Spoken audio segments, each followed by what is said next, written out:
Education Eklavya में आपका स्वागत है। आज हम पढ़ेंगे BA honours political science, Bharat में उपनिवेशवाद और राष्ट्रवाद। ये आपका है फर्स्ट सेमेस्टर का, ठीक है। Colonialism and nationalism in India, ये इंग्लिश में नाम है, ठीक है। इसमें टोटल 15 चैप्टर हैं, जिसमें से हर चैप्टर में किस तरह के क्वेश्चन पूछे जाते हैं, कैसे क्वेश्चन बनता है, उस पर हम डिस्कस करेंगे। ये मैंने क्वेश्चन और आंसर लिख रखे हैं, हर चैप्टर में जितने क्वेश्चन बनते हैं और जितने आंसर निकलने चाहिए क्वेश्चन आंसर, वो मैंने लिख रखा है, ठीक है। आपको इसमें चेंज नहीं करना है कुछ भी, आप एज इट इज़ लिखें आप पेपर में, क्योंकि आप अभी पहली बार कॉलेज का एग्ज़ाम दे रहे हैं। आपके 2 एग्ज़ाम कैसे गए वो मुझे नहीं पता, लेकिन आप ऐसे आंसर लिखेंगे तो बेटर लिखा जाएगा, ठीक है। मैं आपको खुद ही आंसर लिख के दूंगा और वही आपको टेप देना है एग्ज़ाम में बस, और उससे ज़्यादा कुछ चेंज नहीं करना है आपको। पहले एग्ज़ाम में आप इंट्रोडक्शन लिखोगे, देखो मैंने इंट्रोडक्शन लिखा हुआ है, परिचय जिसे कहते हैं, ठीक है। इसे परिचय, पहले आप चैप्टर का नाम देख लो पहले का। साम्राज्यवाद, उपनिवेशवाद और राष्ट्रवाद की व्याख्या, भारत में उपनिवेशवाद राष्ट्रवाद अध्ययन के लिए दृष्टिकोण, औपनिवेशिक राष्ट्रवाद, मार्क्सवाद और निम्न वर्ग, ठीक है। ये 2 3 4 हैं दृष्टिकोण, ठीक है। पहला क्वेश्चन बनता है साम्राज्यवाद का उदय और विस्तार, या तो पूछेगा कि साम्राज्यवाद क्या होता है, ठीक है। तो आप लिखोगे साम्राज्यवाद वह होता है जिसमें एक शक्तिशाली राज्य एक दुर्बल या कमजोर राज्य पे कब्जा करके अपनी मतलब क्षेत्रीय दृष्टि को बढ़ाता है, क्षेत्रीय सीमा को बढ़ाता है, ठीक है। साम्राज्यवाद कहलाता है ये। एक मान लो एक ताकतवर देश है वो दूसरे कमजोर देश पे कब्जा कर लेता है, ये साम्राज्यवाद कहलाएगा, ठीक है। आप इंट्रोडक्शन में लिखोगे, इसमें इंट्रोडक्शन में लिखोगे साम्राज्यवाद प्रभुत्व का एक रूप है, यानी साम्राज्य जो ताकत रखता है देश, वो एक प्रभुत्व वाला देश होगा जो दूसरे देश पे मतलब छोटे मोटे देशों को कब्जा कर रहा है, तो एक मजबूत ही देश दूसरे देश पे कब्जा कर सकता है। इसीलिए साम्राज्यवाद प्रभुत्व का एक रूप है।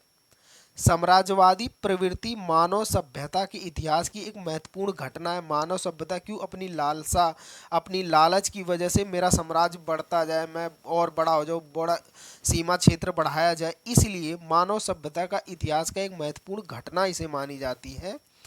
प्राचीन काल के छोटे छोटे जनपदों, ये देखो यहाँ लिखा है मैंने, प्राचीन काल के छोटे छोटे जनपदों तथा नगर राज्यों के स्थान पर विशालकाय राज्य स्थापित हुए, जिनका मुख्य कारण साम्राज्यवाद था। बिल्कुल, छोटे छोटे जो नगर राज्य होते थे पहले, उनको क्या करते थे, जो बड़े बड़े नगर राज्य राष्ट्र होते थे उन पे कब्जा कर लेते थे और अपनी सीमा बढ़ा लेते थे, ठीक है।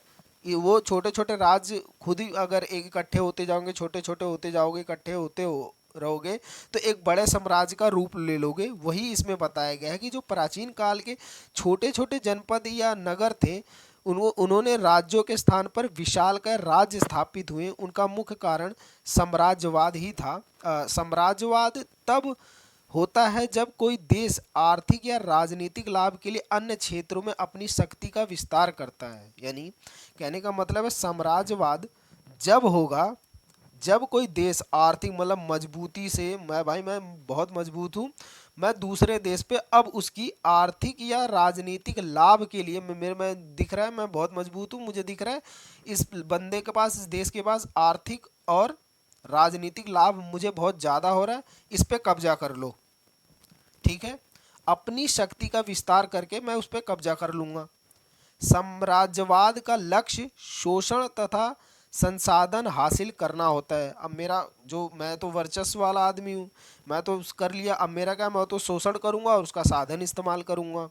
तो बिल्कुल यही है साम्राज्यवाद, अपनी आर्थिक राजनीतिक सहायता के लिए दूसरे देश पे धावा बोल दो, एकदम लूट लो उसको, कब्जा कर लो अपने हमेशा के लिए, ठीक है। अब आगे आपको लिखना है, इंट्रोडक्शन हो गया, अब पूछा है इसमें, ठीक है, साम्राज्यवाद का परिभाषा तथा अर्थ बताइए। यानी इसमें 2 तरीके क्वेश्चन पूछता है, साम्राज्यवाद का उदय या विस्तार बताइए, या साम्राज्यवाद क्या होता है वो बताइए, ठीक है। इंट्रोडक्शन आपको लिखना है, ठीक है। साम्राज्यवाद की परिभाषा या अर्थ दोनों बता रहा हूँ मैं आपको।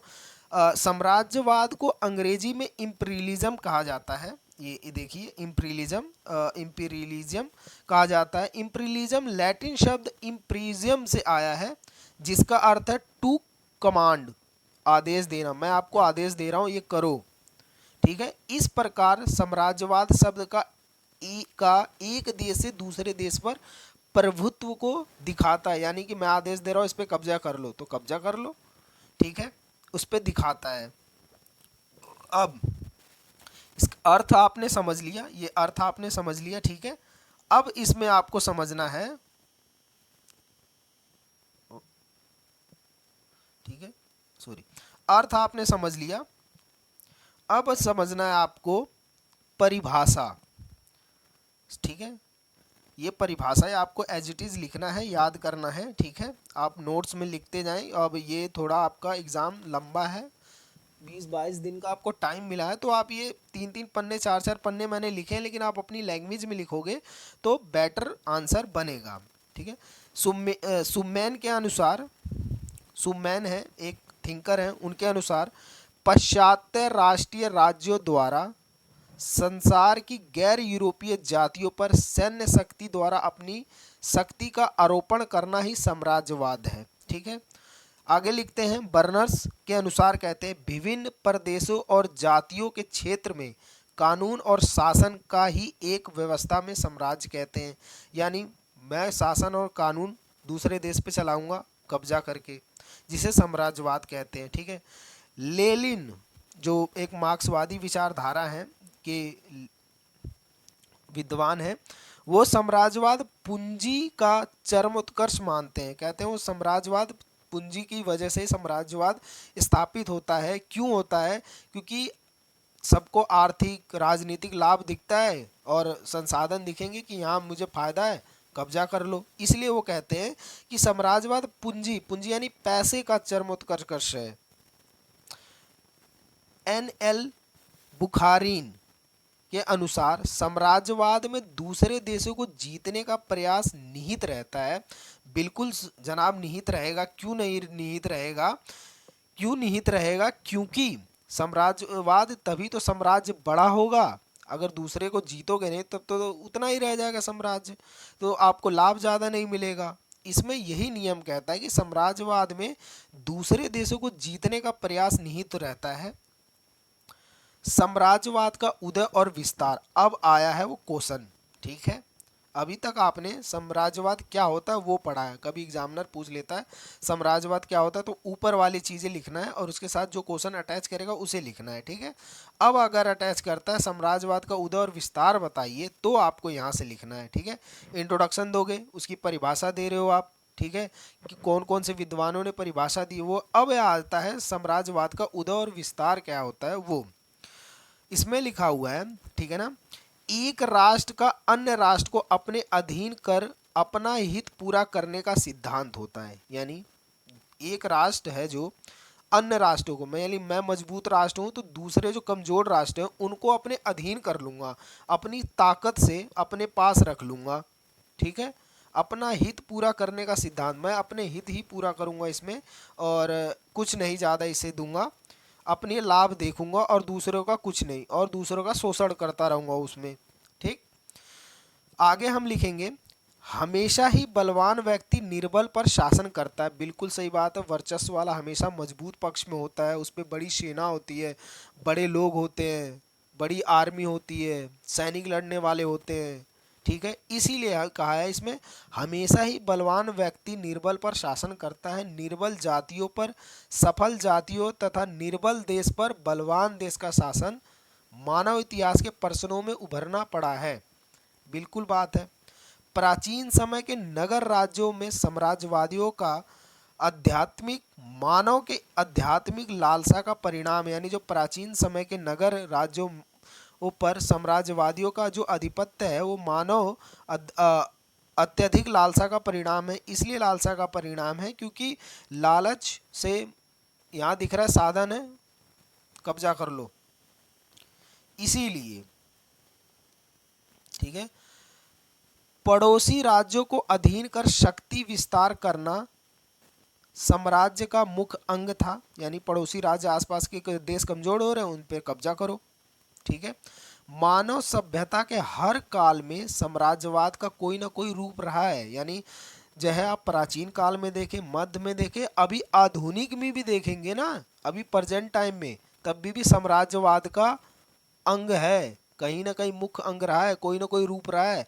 वो रूप कैसे रहा है? पहले तो देश कब्जा कर लेते थे, अब क्या हो रहा है, कहीं देश छोटा मोटा कब्जा कर रहे हैं, लेकिन पूंजीवाद के रूप में साम्राज्य, जो लेनिन लेनिन आपको विचारधारा पड़ी थी ना, पूंजीवाद का चरमोत्कर्ष है, वो लेनिन पूंजीवाद की बात करते हैं ना, जब इसमें पूंजीवाद यानी जो अमेरिका के देख लो, जो बड़े देश हैं वो क्या करते हैं, छोटे मोटे देश को पैसा दे देते हैं उसके साधन इस्तेमाल करने के लिए, उसका फ़ायदा उठाने के लिए। अब अमेरिका पाकिस्तान को पैसे दे देता है, चीन पाकिस्तान को पैसे दे देता है उधार में, या कुछ भी करके देता है। पाकिस्तान के संसाधन तो इस्तेमाल कर रहे हैं ना दोनों, अपने हथियार बेच रहे हैं, पैसा कमा रहे हैं, डबल प्रॉफिट। वही ये कहा गया है कि मानव सभ्यता के हर काल में साम्राज्यवाद का कोई ना कोई रूप रहा ही है। उदाहरण के लिए आप एक लिख सकते हो, भारत में भी सम्राट अशोक मगध साम्राज्य में, ये यहाँ देखो एग्जाम्पल मैंने दिया है, ये भारत में भी सम्राट अशोक मगध साम्राज्य ने भारत के बड़े भाग पर शासन किया है। खिलजी तुगलक और मुगल गणों ने भारत में अत्यंत विशाल साम्राज्य स्थापित किया है। अब आते हैं 1998 में, 1498 में वास्को डी गामा जो है वो अफ्रीका के आसपास घूमने आया। ठीक है। भारत पहुंचा, उससे कुछ साल पहले इटली का नाविक क्रिस्टोफर कोलंबस, वो 1952 में 1492 में भारत की खोज के लिए निकला, लेकिन अमेरिका द्वीप खोज के निकाला उसने। ठीक है, निकाला। यूरोप के देश स्पेन और पुर्तगाल थे जो इंग्लैंड फ्रांस आदि देशों में अमेरिका को प्राप्त किया तथा अपने उपनिवेश कायम किया, यानी जो स्पेन और पुर्तगाल, इंग्लैंड और फ्रांस आदि देश थे, उन्होंने अमेरिका को प्राप्त किया। ठीक है, और अपने उपनिवेश कायम किया उन्होंने। 1760 में क्या होता है, आरंभिक समय में जब हो रहा यूरोप में औपनिवेशिक विस्तार देखा जा रहा था, तो लगभग 100 साल बाद यानी 1860 में क्या हुआ, यूरोपियन साम्राज्यों ने उपनिवेश स्थापित कर लिया। ठीक। ग्रेट ब्रिटेन ने भारत के बड़े भाग पर पश्चिमी अफ्रीका में जम्बीबिया, साइबेरियन कीप कॉलोनी, एशियन में पेनॉन, सिंगापुर और हांगकांग तथा ऑस्ट्रेलिया, न्यूजीलैंड और कनाडा पर कब्जा कर लिया। इन लोगों ने जो जहां जिसको मिला उसने उस पर कब्जा कर लिया।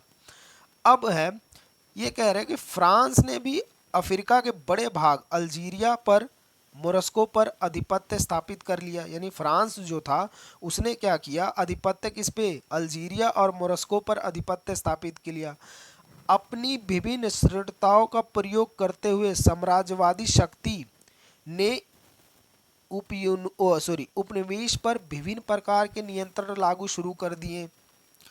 फिर क्या होता है, 19वीं सदी के मध्य तक साम्राज्यवाद की प्रवृत्ति में निरंतर विस्तार होता रहा। द्वितीय विश्व युद्ध के पक्ष में साम्राज्यवाद की प्रवृत्ति में गिरावट आई, यानी जो सेकेंड वर्ल्ड वॉर आया उसमें क्या हुआ, साम्राज्यवाद की गिरावट आई और लोग स्वतंत्र राष्ट्र बनाने या स्वतंत्र रहने की निर्णय में आने लगे। ठीक है। और यूरोपीय साम्राज्यवादियों का आधिपत्य धीरे धीरे एशिया अफ्रीका के देशों के समाप्त होने लगे, यानी जो देशिया और एशिया और अफ्रीका के जो देश थे उन पे साम्राज्यवाद धीरे धीरे कम होता गया। क्यों? क्योंकि वो अपने आप को स्वतंत्र रखना चाहते थे सेकेंड वर्ल्ड वॉर के बाद, द्वितीय विश्व युद्ध के बाद। ठीक है। श्रीलंका और भारत ने ब्रिटेन में, फ्रांस ने श्रीलंका और भारत ने ब्रिटेन से आज़ादी पा ली, स्वतंत्र रहना चाहते। फ्रांस ने इंडो चाइना से, कोरिया और चीन से, जापान ने हॉलैंड और साम्राज्यवादी चंगुल से इंडोनेशिया मुक्त हो गए। अफ्रीका दक्षिण अमेरिका से भी साम्राज्यवादियों को निकालना पड़ा। साम्राज्यवादी की समाप्ति आधुनिक इतिहास की अत्यंत महत्वपूर्ण घटना थी ये। ठीक है।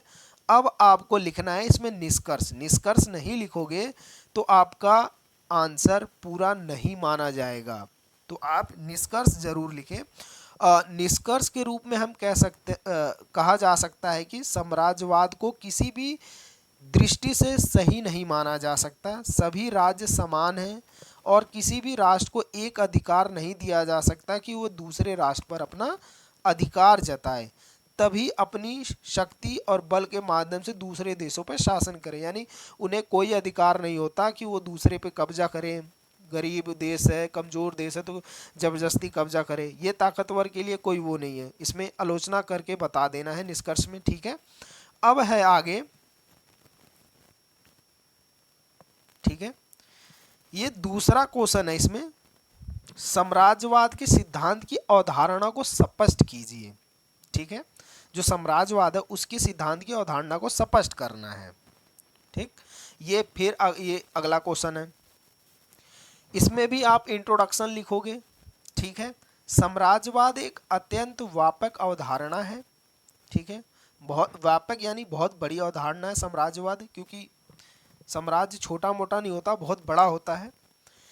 J.S. हॉब्सन, ठीक है ना, ये एक विचारक है, J.N. हॉब्सन। ठीक है, साम्राज्यवाद एक अध्ययन, इनकी एक पुस्तक है साम्राज्यवाद एक अध्ययन। ये पुस्तकें जरूर लिखें और विचारकों के लेखक के नाम जरूर लिखें आप। ठीक, पूंजीवाद वर्ग के हितों को साम्राज्यवादी इंजन के नियंत्रण के रूप में माना है। यानी जो पूंजीवादी वर्ग हैं उनके हितों का जो समन्वय है, ठीक है, इंजन के रूप में, नियंत्रण रूप में माना है। आज विकसित देशों की संप्रदा को कब्जे में करने के लिए पूंजीवादी देश आपस में संघर्ष करते हैं। यानी जो आज है फ्यूचर टाइम में जो विकसित देश हैं, देशों की संप्रदा है, जो कब्जे करने के लिए पूंजीपति देश आपस में संघर्ष करते हैं कि नहीं मैं इसके संसाधनों का लाभ उठाऊंगा, इसको कैसे कब्जे में लिया जाए। ठीक है, इन देशों को ना केवल पूंजी निवेश के लिए बल्कि एक बाजार के रूप में भी इस्तेमाल किया जाता है। बिल्कुल किया जाता है, अभी भी आप देखते हो अमेरिका के और भी देशों से इंपोर्ट एक्सपोर्ट होता रहता है ना, वो बाजार के रूप में भी एक तरह से देखा जाता है साम्राज्यवाद को। ठीक है, इसके लिए सेवा का इस्तेमाल भी किया जाता है। ठीक है, निम्नलिखित विचारों ने अपने सिद्धांत दिए, अब सिद्धांत दिए हैं इन्होंने, इसमें पूछा साम्राज्यवाद के सिद्धांत की अवधारणा बतानी है।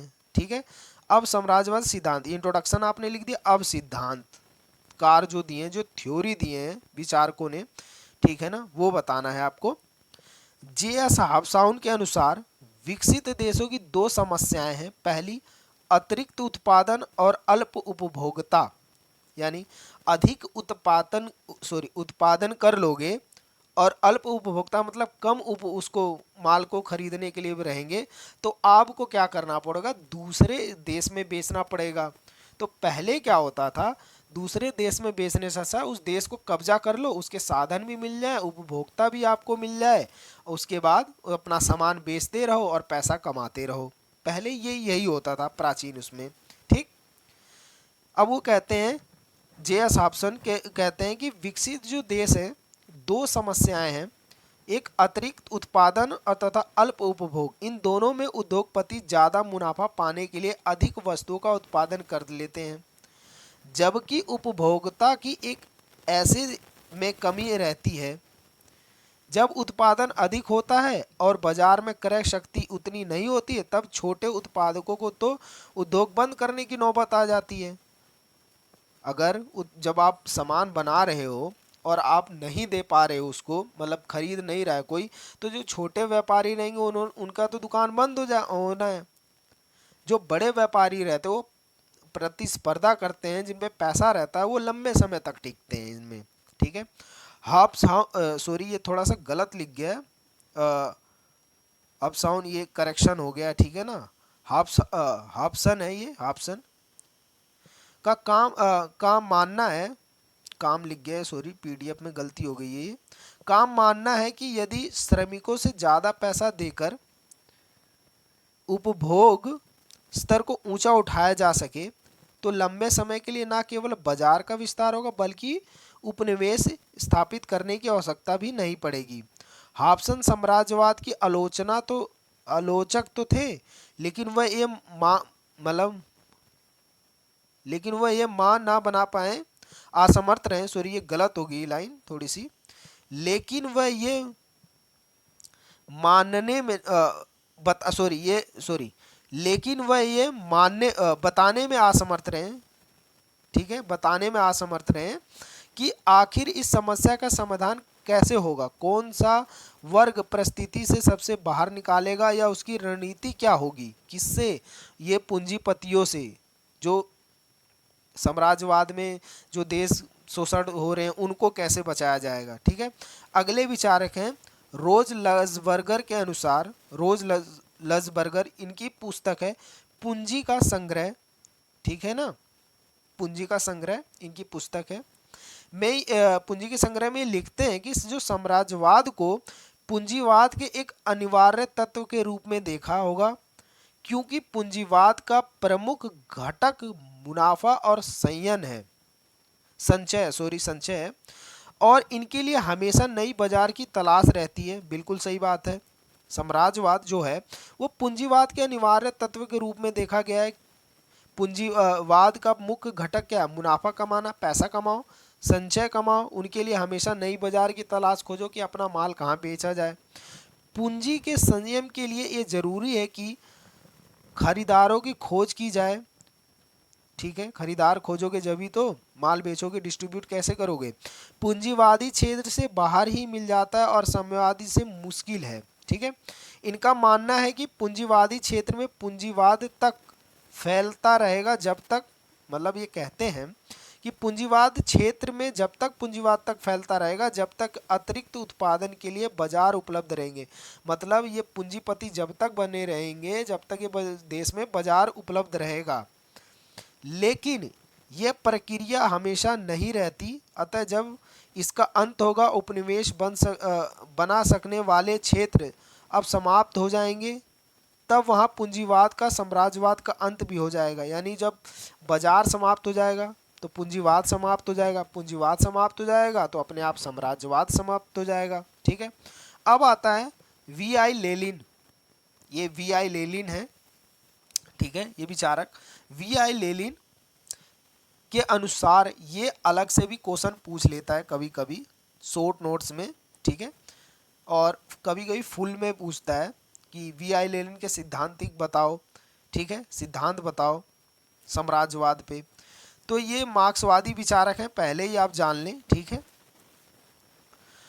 लेनिन कहते हैं, लेनिन की एक प्रसिद्ध बुक है साम्राज्यवाद पूंजीवाद का चरम रूप है।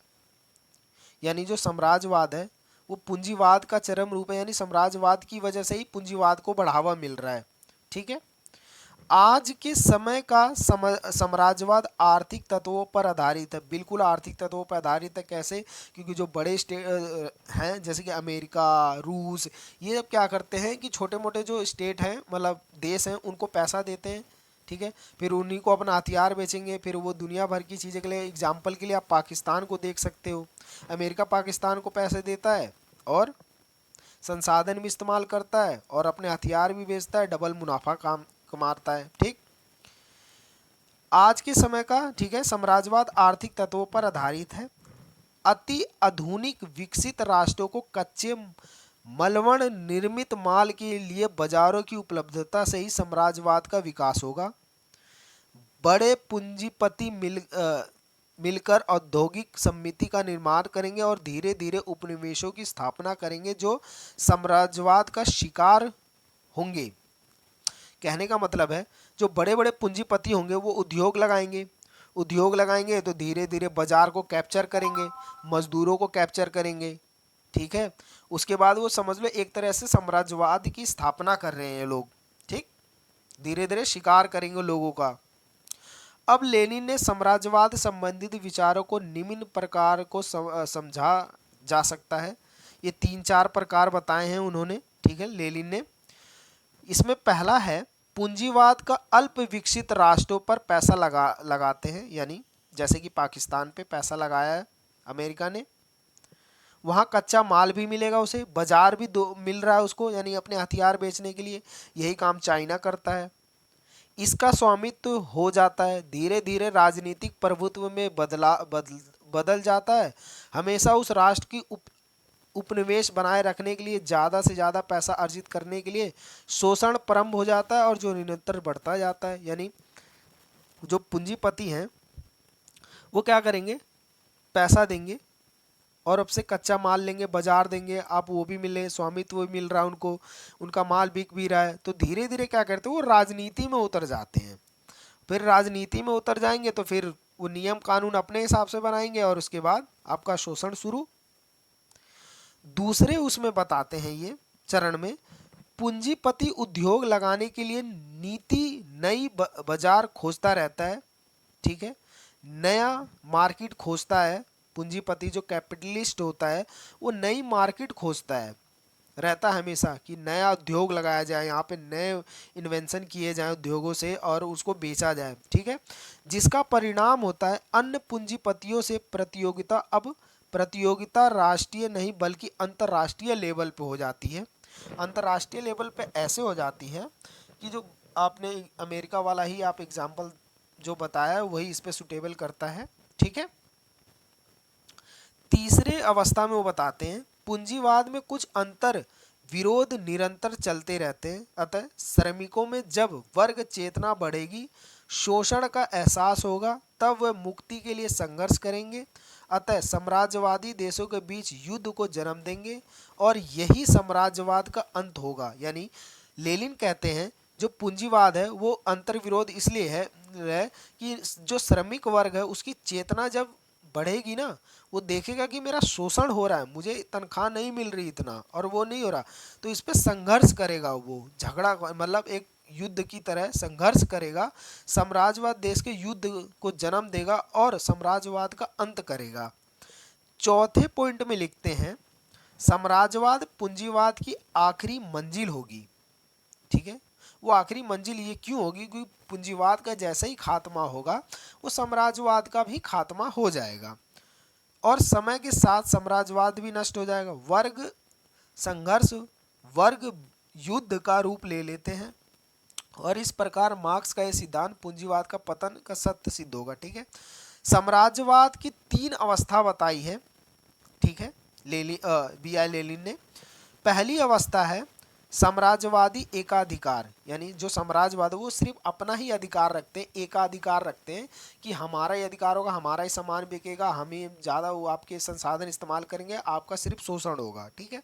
साम्राज्यवादी परजीवी अवस्था, यानी परजीवी अवस्था का मतलब है कि जो जितने भी लोग हैं ना सबको सब सामान खरीदो और दूसरे स्टेटों को जो कमजोर हो उनको साम्राज्य में मिलाते रहो। साम्राज्यवादी मरणोन्मुखत अवस्था, ठीक है ना, मरणोन्मुखत अवस्था का मतलब है कि आप एकदम शोषण उसमें रहोगे, इसकी अवस्था कभी जल्दी खत्म नहीं होगी और खत्म कैसे होगी, जब पूंजीवाद खत्म होगा और उसके बाद साम्राज्यवाद अपने आप। अब है निष्कर्ष पे आ जाओ, ठीक है। निष्कर्ष के रूप में कहा जा सकता है कि साम्राज्यवादी सिद्धांतकारों ने साम्राज्यवाद की आलोचना की है, पूंजीवाद तथा साम्राज्यवाद के अंत की बात करते हैं और ये मानते हैं कि पूंजीवाद ने साम्राज्यवाद को बढ़ावा दिया है तथा साम्राज्यवाद या पूंजीवाद की वजह से रसों तथा लोगों का शोषण किया जा रहा है, ठीक है, ये रसों नहीं आएगा, पूंजीवाद की वजह से लोगों का शोषण किया जा रहा है, लेकिन पूंजीवाद का लेकिन पूंजीवाद का अंत चाहते हैं तथा मजदूर वर्ग या वर्ग संघर्ष के माध्यम से लोगों को स्वतंत्रता दिलाना चाहते हैं। ये निष्कर्ष है। ये 2 क्वेश्चन आपके होते हैं कंप्लीट, ठीक। अब आते हैं उपनिवेशवाद पे, ठीक, उपनिवेशवाद पे अब आते हैं। ये हो गए आपके 2 क्वेश्चन पूरे कंप्लीट। अब आता है उपनिवेशवाद की अवधारणा को स्पष्ट कीजिए या उपनिवेशवाद से आप क्या समझते हैं। ये 2 क्वेश्चन है, ठीक है। ये या लग गया ना, ये या लग गया, आप देख रहे हैं इसमें 2 क्वेश्चन है, ठीक है। पहला क्वेश्चन है उपनिवेशवाद की अवधारणा को स्पष्ट कीजिए, या पूछ लेगा उपनिवेशवाद से आप क्या समझते हैं और कोई क्वेश्चन और जोड़ देगा इसमें, ठीक है। इंट्रोडक्शन आप लिखोगे, आपने साम्राज्यवाद सही से देख लिया, इंट्रोडक्शन आप देखोगे, इंट्रोडक्शन आप भी लिखोगे इसमें। किसी समृद्ध एवं शक्तिशाली राष्ट्र द्वारा अपने विभिन्न हितों को साधने के लिए किसी निर्बल किंतु प्राकृतिक संसाधनों से परिपूर्ण राष्ट्र के विभिन्न साधनों की शक्ति के बल पर उपभोग करना उपनिवेशवाद कहलाता है। यानी कोई शक्तिशाली, ये साम्राज्यवाद से ही रिलेटेड ही है एकदम बिल्कुल, लेकिन थोड़ा सा अलग है। उपनिवेशवाद और साम्राज्यवाद में अंतर है। वो अंतर क्या है? ये कह रहे हैं कि भाई किसी भी समृद्ध या शक्तिशाली राष्ट्र द्वारा, यानी ताकतवर राष्ट्र द्वारा, देश द्वारा, ताकतवर शक्तिशाली देश द्वारा अपने विभिन्न हितों के साधनों,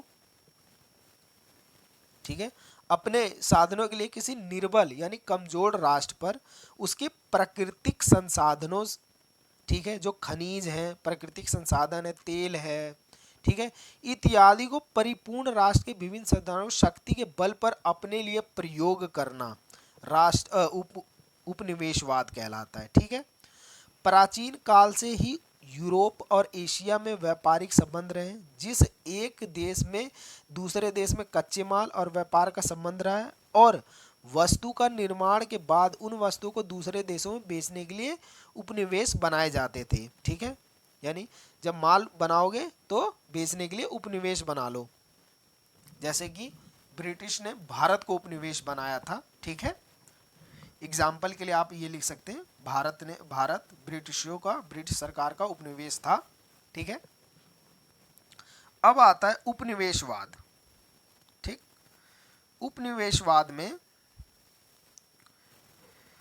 उपनिवेशवाद से तात्पर्य उस स्थिति से है, मतलब उपनिवेशवाद उस स्थिति से है जिसमें कोई राष्ट्र क्या करता है, अपनी राजनीतिक शक्ति का विस्तार अन्य राष्ट्रों पर नियंत्रण स्थापित कर वहां के साधनों का अपने हितों में शोषण करता है।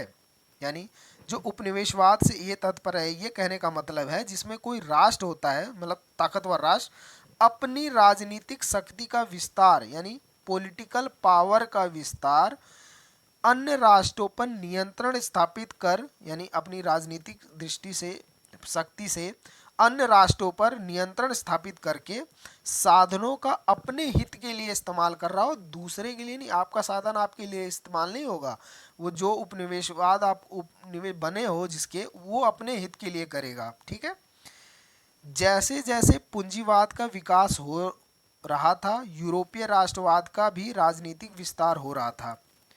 1763 से 1875 के बीच में क्या होता है, वाणिज्य पूंजीवाद ने औद्योगिक पूंजीवाद का रूप ले लिया था। जब पूंजीवाद का उद्देश्य केवल सम्मान और आदान प्रदान का था, आदान प्रदान ही नहीं था, बल्कि पूंजीवाद का प्रयोग कर अपना राजनीतिक विकास करना था। परिणाम स्वरूप उपनिवेशवाद की स्थापना प्रथम चरण था ये।